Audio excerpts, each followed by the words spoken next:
देखिए ये क्वेश्चन है। हाँ सर रिकॉर्डिंग स्टार्ट नहीं हुआ है। अच्छा, मैंने किया तो है, अभी देखता हूँ, देख लेता हूँ। अच्छा अच्छा ठीक, रिकॉर्डिंग हाँ कर दिया, हो गया अब, ठीक है ना। अच्छा, ये स्टार्ट हो ही नहीं रहा रिकॉर्डिंग। यस सर कुछ क्या बात है।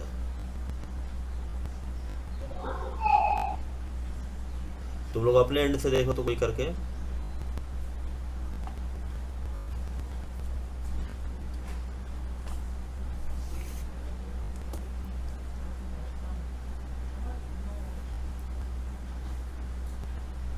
सर मेरे में भी वही दिखा रहा है। तो छोड़ो, कोई टेम्पररी एरर होगी, छोड़ दो। अवंतिका की रिकॉर्डिंग अवंतिका के एंड से हो रहा है, ठीक है ना। ओके वो सब हमारे से नहीं हो रहा, दिखा रहा, ठीक है ना। ओके ठीक है, देखिए ये क्वेश्चन है। सर नहीं हो रहा है अवंतिका के साइड से। अच्छा ठीक है ना, ऐसा है कि मैं इसकी रिकॉर्डिंग कर रहा हूँ, मैं उसको शेयर कर दूंगा, ठीक है। साइट पर उसका लिंक दे दूंगा आपको। देखिए ये देखिए, ये हमारा क्वेश्चन है। देखिए तो 20 आ गया, 20 प्लस रैंडम डॉट रैंडम, ये क्या है, 2 इंटू रैंडम इंटू स्टार 5। तो ये कहने का मतलब था कि रैंडम डॉट रैंडम, रैंडम क्या रिटर्न करता है, बोलिए। रैंडम जो फंक्शन क्या रिटर्न करता है, जीरो से लेके 1 के बीच का कोई भी नंबर लेस देन 1, ठीक है ना। ओके, जीरो से लेके 1 के बीच का कोई भी नंबर, तो सपोज करो 0.99 भी अगर इसने रिटर्न कर दिया, मैक्सिमम हम पॉसिबिलिटी मान लेते हैं, तो 0.99 इंटू 5 इक्वल टू दिस होगा, दिस, ठीक है ना।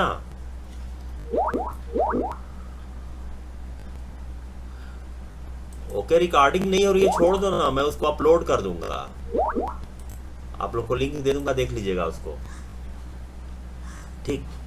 रैंडम रिटर्न्स, सपोज करिए कि 0.99 इसने रिटर्न किया,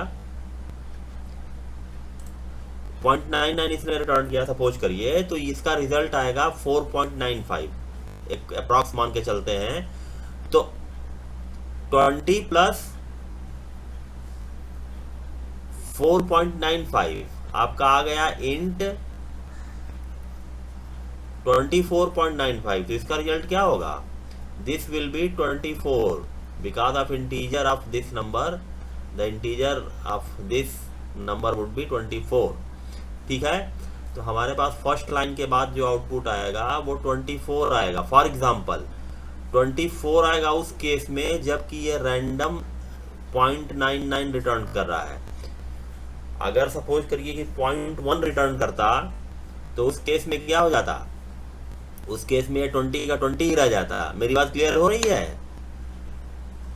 अगर 0.1 रिटर्न करता तो 0.1 इंटू 5 क्या होता, सपोज करिए 0.1 रिटर्न करता तो 0.1 इंटू 5 इक्वल टू 0.5, तो ये वैल्यू आ जाती 20.5, तो 20 का 20 रह जाता। इसका मतलब है कि ये इस लाइन का आउटपुट जो होगा यहाँ से यहाँ तक का, वो क्या होगा, दिस विल बी 20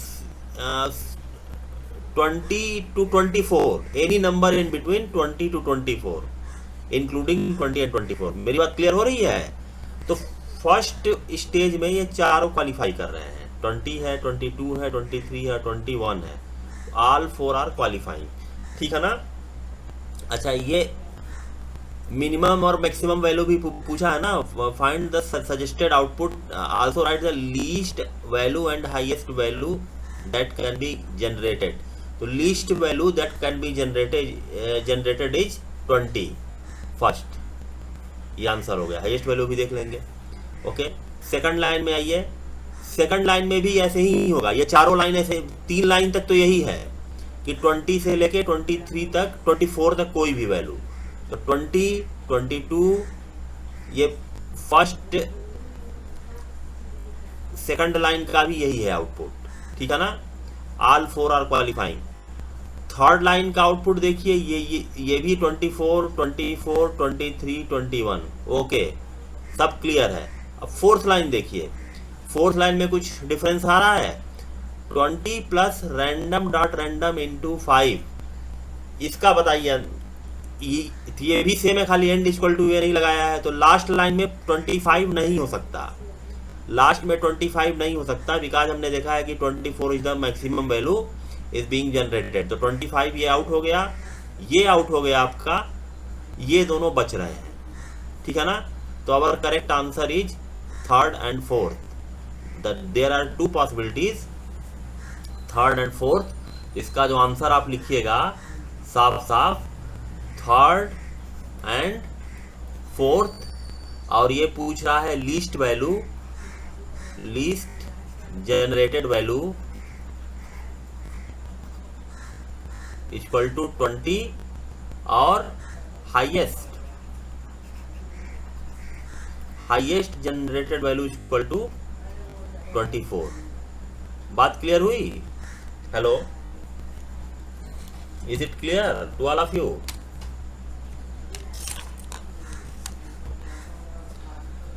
बोलो भाई जल्दी। Hello, yes sir. ठीक है।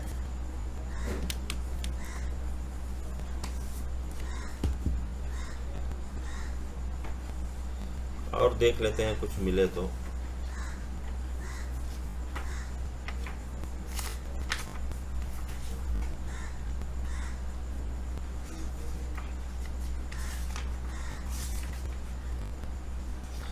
ठीक है, तो इस चैप्टर में एक 2016 का क्वेश्चन है, जरा देख लीजिए। 16 में पूछा गया क्वेश्चन है, इससे पहले जो पढ़ाए थे शायद 15 में था। लिखिए नेक्स्ट, क्योंकि ये जरूर आता है, हर साल आता है ये क्वेश्चन, तो इसको आप लोग करिएगा। इसको मैं हटा दे रहा हूँ, ठीक है ना, इसको डिलीट कर दूँ जरा सा, इसको डिलीट कर दिया जाए, ओके। यहाँ से यहाँ तक notation is not needed, okay. देखिए, ओके, क्वेश्चन लिखिए, what are the possible output, यही लिख दे रहा हूँ, राइट आउटपुट्स ऐसे करके।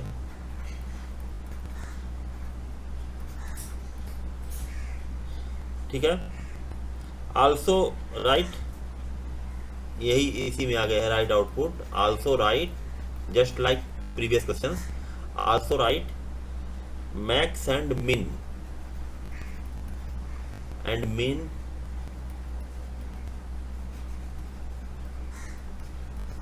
possible values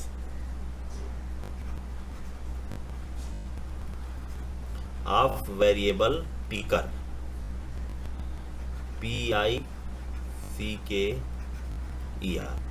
ठीक है, कोड क्या है? कोड लिखा है import random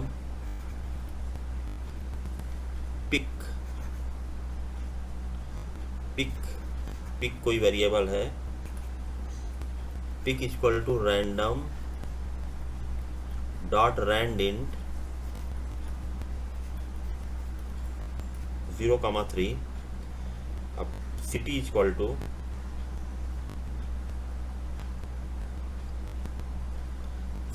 टू दिल्ली,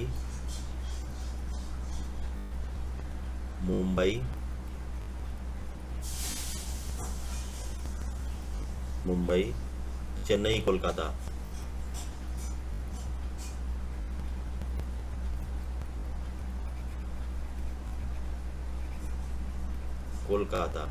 ठीक है ना, Kolkata, okay. For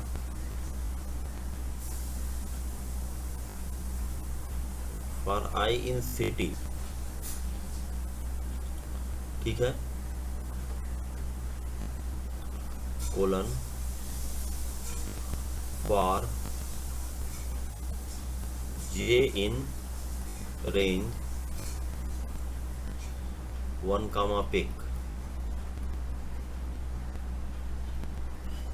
print I comma end equal to this। अब इसके बाद यहाँ प्रिंट है। ओके, यहाँ लिखिए पॉसिबल आउटपुट्स लिखिए इसके। फर्स्ट जो दिया है, फर्स्ट है दिल्ली दिल्ली दिल्ली, फिर मुंबई मुंबई,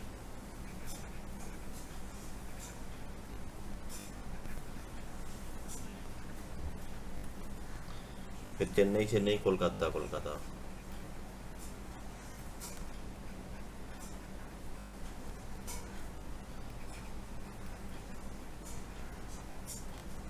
कोलकाता कोलकाता। ओके, सेकंड है, ये लिख देते हैं Delhi Delhi Mumbai,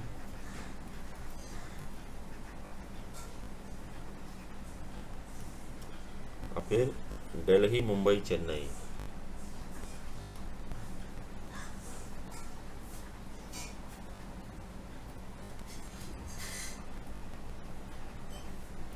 okay, fourth third है दिल्ली मुंबई चेन्नई कोलकाता, दिल्ली मुंबई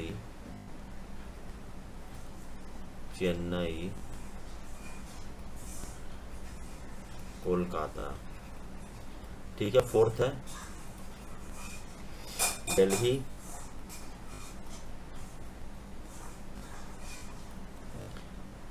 मुंबई मुंबई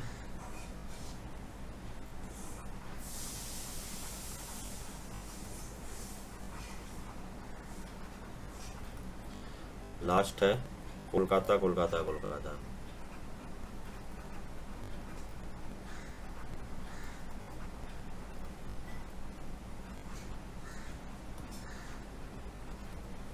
बीच में कहीं किसी में स्पेस नहीं है। ठीक है ना, तो ये चार हमारे पास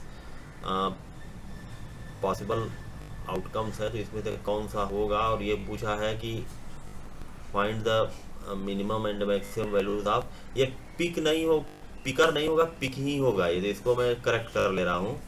दिस वुड बी PIC के पिक इंस्टेड ऑफ पिकर। ठीक है ना, क्योंकि पिक कहीं हमारे में है ही नहीं है, तो ये हो ही नहीं सकता। ओके, ठीक, इसको मैंने करेक्ट किया, वेरिएबल पिक। ओके, ठीक, देखिए रैंडम 03, तो पिक की वैल्यू क्या होगी? पिक की वैल्यू क्या होगी? Any value between 0, 1, 2 and 3। Okay, city कोई वेरिएबल है, कोई लिस्ट है जिसमें 4 एलिमेंट है, दिल्ली मुंबई चेन्नई कोलकाता, ऐसे करके। ठीक है ना, इसका इंडेक्स 0 है, इसका इंडेक्स 1 है, इसका इंडेक्स 2 है, इसका इंडेक्स 3 है। क्लियर हुआ? Okay, for I in city, I में फर्स्ट टाइम में कौन सी वैल्यू आएगी? हेलो, बोलिए। आई में फर्स्ट टाइम में आएगा, बोलिए, दिल्ली। ठीक है ना, ये वैल्यू आएगी आई में। फर्स्ट टाइम में दिल्ली आएगी, सेकंड टाइम में मुंबई, थर्ड टाइम में चेन्नई, और फोर्थ टाइम में कोलकाता एंड सो ऑन। ठीक है, हाँ, ठीक हो गया ना। अब देखो, आई में फर्स्ट टाइम में दिल्ली आया, इसके बाद जब आएगा तो काट के हम उसको करेक्ट करेंगे। For J in range 1 comma pick, अगर पिक की वैल्यू 0 होगी, फॉर एग्जांपल, या तो कुछ भी हो सकता है ना, पिक की वैल्यू 0, 1, 2, 3 में से कुछ भी हो सकता है। अगर पिक की वैल्यू 0 होगी तो ये एंटर ही नहीं करेगा इनसाइड, बिकॉज ऑफ क्या होगा 0,1, ठीक है ना। रेंज क्या करता है, रेंज फंक्शन देखिए, रेंज के 3 आर्गुमेंट है ना, स्टार्ट, स्टॉप और स्टेप। तो स्टेप नहीं दिया है तो बाय डिफॉल्ट, हाँ स्टेप नहीं है तो बाय डिफॉल्ट 1 है, स्टेप 1 आगे बढ़ेगा।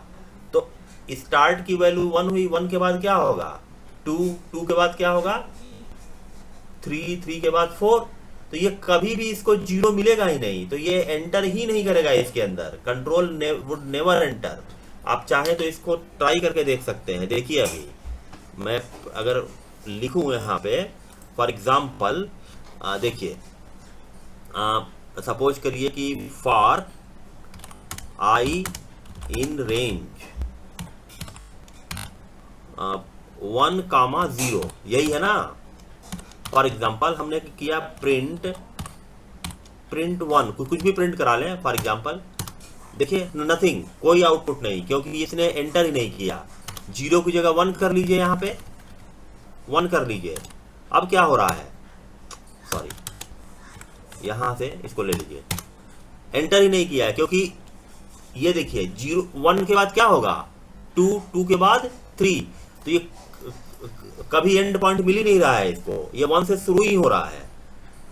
1 के बाद नेक्स्ट टाइम 2 आ जाएगा, 2 के बाद 3 आ जाएगा, तो ये एंटर ही नहीं करेगा। हाँ 1 की जगह यहाँ पे 2 करके देख लीजिए, तो it will execute once, because एक देखिए once, it will execute once. तो एक बार ये गया और इसको इसने प्रिंट करा दिया। मेरी बात क्लियर हुई, क्योंकि 1 के बाद जैसे ही 2 मिला 2 पे स्टॉप हो गया। वो बाय डिफॉल्ट यहाँ पे स्टेप 1 है ना, तो स्टार्ट हुआ 1 से, और जैसे ही 2 मिला वो स्टॉप हो गया, बाहर निकल गया। इसको 3 करिए आप, तो इट विल रिटर्न 1, ये दो बार एग्जीक्यूट होगा, 1 के करस्पॉन्डिंग और 2 के करस्पॉन्डिंग, तो it will give 1 and so on, ठीक है ना। तो इसको हमने देखा, देखिए Yes, sir. हाँ ठीक है ना। तो इसको हमने देखा, तो इस तरीके से हम देख ले रहे हैं कि पिक की वैल्यू अगर 0 होगी तो ये एक बार भी एग्जीक्यूट नहीं होगा, ठीक है ओके। तो ये जब अंदर जाएगा ही नहीं, तो प्रिंट ब्लैंक स्पेस करके फिर से आउटर लूप पे आएगा, ठीक है। हाँ अगर पिक की वैल्यू 1 हुई तब भी नहीं जाएगा, पिक की वैल्यू 2 हुई तब ये क्या करेगा, क्या प्रिंट कराएगा। देखिए आई के करस्पॉन्डिंग आई की वैल्यू दिल्ली है, तो ये अंदर जा चुका है, मतलब यहां से ये अंदर एंटर कर चुका है। अगर आई की वैल्यू दिल्ली है तो है दिल्ली, मतलब चारों बार ये अंदर तो एंटर करेगा ही। अब अंदर कितनी बार घूमेगा ये डिपेंड करेगा पिक के ऊपर। अगर पिक की वैल्यू 0 या 1 है तो ये एक बार भी नहीं, मतलब ये लाइन एग्जीक्यूट होगी, ये वाली लाइन। लेकिन अगर पिक की वैल्यू 2 या 3 है तो ये 1 या 2 बार एग्जीक्यूट होगा। तो एक बार एग्जीक्यूट होगा तो एक बार दिल्ली आएगा, 2 बार एग्जीक्यूट होगा तो 2 बार दिल्ली आएगा। मेरी बात क्लियर हुई। तो इसका मतलब ये भी सही है, ये भी सही है, ये भी सही है, ये भी सही है, ठीक है ना। जब आई की वैल्यू दिल्ली है तो एक बार या 2 बार दिल्ली आएगा। तो after first execution all 4 possibilities are alive. मेरी ये बात समझ में आ रही है? Hello Yes, sir. हाँ ठीक है। इसके बाद आई की वैल्यू जो होगी वो दिल्ली की जगह क्या हो जाएगी,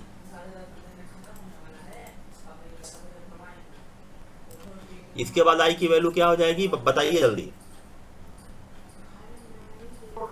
Mumbai.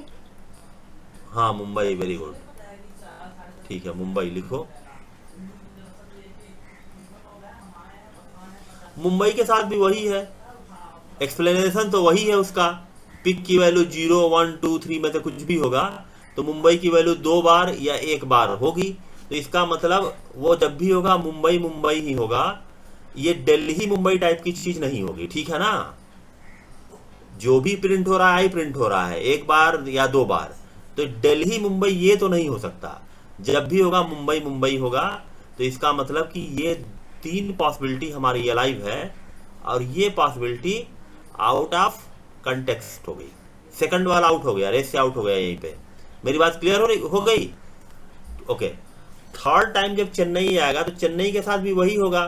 तो ये अलाइव, ये तो आउट हो चुका है, इसको देखना ही नहीं है। ये अलाइव, थर्ड में तो चेन्नई आएगा ही थर्ड लाइन में, ठीक है ना। तो इसका मतलब है कि इसके बाद जब आई की वैल्यू चेन्नई है तो ये भी आउट हो गया। आई की, इसके बाद आई की वैल्यू कोलकाता हो जाएगी। तो कोलकाता हो चाहे कोई भी हो, वो 2 बार से ज्यादा हो ही नहीं सकता। तो ठीक है ना, यहां पे 4 बार है, यहां पे 3 बार है, मतलब ये सारी पॉसिबिलिटीज हो ही नहीं सकती, ठीक है। ओके, ये सारी पॉसिबिलिटी हो ही नहीं सकती, तो बचा सिर्फ ये हमारा। तो सिर्फ थर्ड जो आंसर हमारा है वो क्या है? The expected possibility is third, ठीक है, क्लियर। और क्या पूछ रहा है? Minimum and maximum values of variable pick. तो पिक की मिनिमम वैल्यू क्या है? Minimum value of pick is क्या है? 0। अब maximum value of pick is 2 3, ये 3, ठीक, ठीक ना।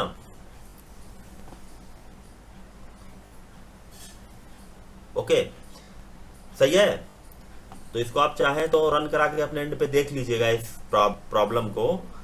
और इसी टाइप के क्वेश्चन इस चैप्टर से बन रहे हैं, और आपके प्रोग्रामिंग टाइप के भी क्वेश्चन हैं। तो प्रोग्रामिंग टाइप के क्वेश्चन है तो उसको देखिएगा।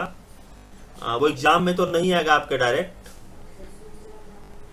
ठीक है ना, एग्जाम में नहीं आएगा, बट आपको प्रैक्टिकल की फाइल बनानी पड़ेगी। पता है ना आपको क्या क्या बनाना है एग्जाम के लिए? हेलो, आपका जो प्रैक्टिकल एग्जाम 30 मार्क्स का होता है ना, उस 30 मार्क्स में क्या क्या होता है? एक प्रैक्टिकल की फाइल होती है, जैसे 11th में आपने बनाया है, ठीक है। एक प्रोजेक्ट होता है, प्रोजेक्ट आपको बनाना पड़ेगा। प्रोजेक्ट हम कोई भी प्रोजेक्ट ले सकते हैं, लेकिन वो बेटर होगा कि आप फाइल हैंडलिंग पे लें, कुछ मतलब स्टोर करें किसी चीज को। मतलब जैसे होता है ना कि हम वर्ड की फाइल बनाते हैं ना, कुछ स्टोर कर लेते हैं कहीं पे। तो वैसे फाइल हैंडलिंग, अभी हम नेक्स्ट चैप्टर हमारा वही है फाइल हैंडलिंग, हम उसको डिस्कस करेंगे, स्टोरेज कर लीजिएगा। तो ये प्रोजेक्ट आपका होता है, ये 2 चीज आपको बनानी है। और आपको एग्जाम में प्रोग्राम रन कराने के लिए दिया जाता है। तो एक प्रोग्राम आपका पाइथन से होगा और दूसरा प्रोग्राम आपका एसक्यूएल से होगा। तो ये 2 प्रोग्राम रहेंगे जो आपको रन करा के नोट प्रैक्टिकल की फाइल होगी सीबीएसई की, उस पर लिखना पड़ेगा। तो 2 ये हो गए, और ये आपका प्रोजेक्ट है जो आप लोग बनाएंगे, प्रैक्टिकल फाइल बनाएंगे, ठीक है। तो प्रैक्टिकल फाइल के पॉइंट ऑफ व्यू से ये सारे क्वेश्चन आपको लिखने हैं। मैं देखता हूँ कि मेरे पास प्रोग्राम की लिस्ट है, तो मैं आपको प्रोवाइड करवाऊंगा, देख लेता हूँ पहले, ठीक है ना। कल ये काम हम लोग कर लेंगे इसके बारे में। तो नेक्स्ट चैप्टर हमारा फाइल हैंडलिंग है, डेटा फाइल हैंडलिंग बोलते हैं, ठीक है। सर आप हम लोग को गूगल क्लासरूम पे दे दिया कीजिए। गूगल क्लासरूम पे नहीं, इसी में दे दूंगा मैं। हेलो, अच्छा ठीक है सर। यहीं पे मतलब अटैच कर दिया करूंगा, जैसे कि उसको ना। ओके, ठीक है। देखिए, इसके बाद नेक्स्ट चैप्टर है file handling, data file handling.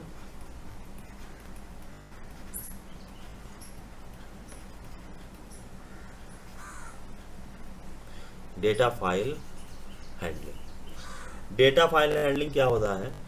First of all, जैसे आप लोग फाइल लिखते हैं ना, फाइल वर्ड में फाइल बनाते हैं ना, अब तक जो भी आपने प्रोग्राम बनाया है पाइथन में, you are not in position to store anything in a file. You are storing what? You are saving your source code. जो भी आप प्रोग्राम लिखते हैं, जो सोर्स कोड कहा जाता है, उसी को आप सेव करते हैं, उसका आउटपुट कहीं सेव नहीं होता है, ठीक है। लेकिन आप पैरेलल में वर्ड की फाइल देखिए, तो वर्ड की फाइल में आप क्या करते हैं? अपना कोई भी कंटेक्स्ट टेक्स्ट लिखेंगे, कुछ भी लिखेंगे, टेबल बनाएंगे, जो भी लिखेंगे उसमें वो आपका सेव रहता है। तो आप ऐसी कोई इंफॉर्मेशन सेव कर अभी तक नहीं कर सकते जितना आपने पढ़ा है प्रोग्रामिंग। तो डेटा फाइल हैंडलिंग क्या करता है कि इसी कंसेप्ट को रियलाइज करवाता है हमें। तो अब फाइल लिखिए, अब file in itself is a bunch of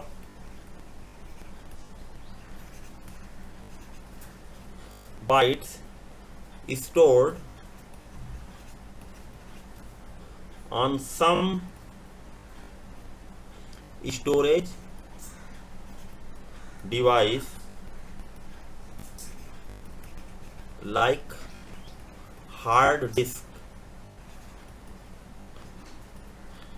PD etcetera, कुछ भी, कोई भी चीज हो, ठीक है ना। तो यही हम करते हैं, बंच ऑफ जो हमारा इंफॉर्मेशन होता है, बाइट्स होता है, उसमें लिख लेते हैं फाइल को। अब डेटा फाइल क्या है, what is a data file, लिखिए data file.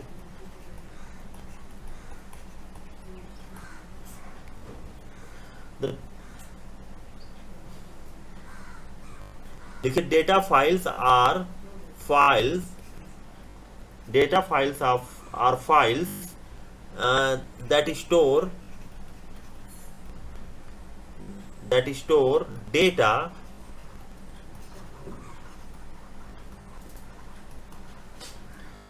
pertaining to a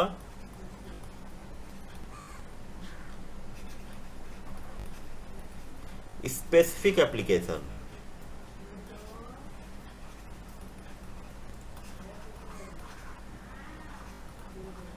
for later use, ये स्पेसिफिक एप्लीकेशन, ये इंपॉर्टेंट चीज है। जैसे आप वर्ड की फाइल बनाते हैं ना, तो उसके लिए वर्ड चाहिए ओपन करने के लिए, MS वर्ड चाहिए। आप एक्सेल की फाइल बनाते हैं तो एक्सेल चाहिए, PDF की फाइल बनाते हैं तो PDF चाहिए, ठीक है ना। इसी तरीके से हम पाइथन की फाइल बनाएंगे तो पाइथन चाहिए, ओके।